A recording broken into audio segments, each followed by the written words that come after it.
రాజస్థాన్తో జరిగిన మ్యాచ్లో బౌలింగ్లో అదనంగా 20 పరుగులు ఇవ్వడమే తమ ఓటమిని శాసించిందని పంజాబ్ కింగ్స్ కెప్టెన్ శ్రేయస్ అయ్యర్ తెలిపాడు.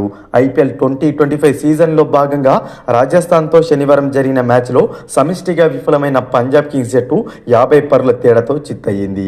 ఈ సీజన్లో వరుసగా 2 విజయాలతో జోరు కనబరిచిన పంజాబ్ జట్టుకు ఇదే తొలి ఓటమి.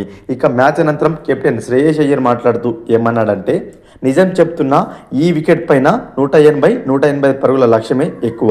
ఈ లక్ష్యాన్ని అయితే ఛేదించగలం, కానీ మేం అదనంగా 20 పరుగులు సమర్పించుకున్నాం. మా ప్లాన్ను అమలు చేయలేకపోయాం. టోర్నీ ఆరంభంలోనే ఈ ఓటమి ఎదురైనందుకు నేను సంతోషిస్తున్నాను. ఇది చాలా మంచి పిచ్. బంతి కొంచెం ఆగి వస్తుంది. మేము రాజస్థాన్ బ్యాట్స్మెన్స్కు ఎక్కువ పేస్ ఇవ్వలేదు.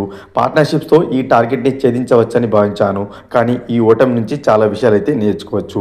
ఈరోజు మేము ఊహించినట్లుగానే డ్యూ రాలేదు. మేము ఈ మ్యాచ్లో చేసిన తప్పిదాలపైన ఫోకస్ పెడతాం. బౌలింగ్, బ్యాటింగ్ వీడియోలు పరిశీలించి ఎక్కడ తప్పిదం చేశామో గుర్తిస్తాం.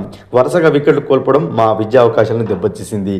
వికెట్లు పడినప్పటికీ తర్వాత బ్యాటింగ్ వచ్చి చేయడం కష్టం, ఎందుకంటే కొత్త బ్యాటర్లు భారీ షాట్లు ఆడడం అంత సులువు కాదు.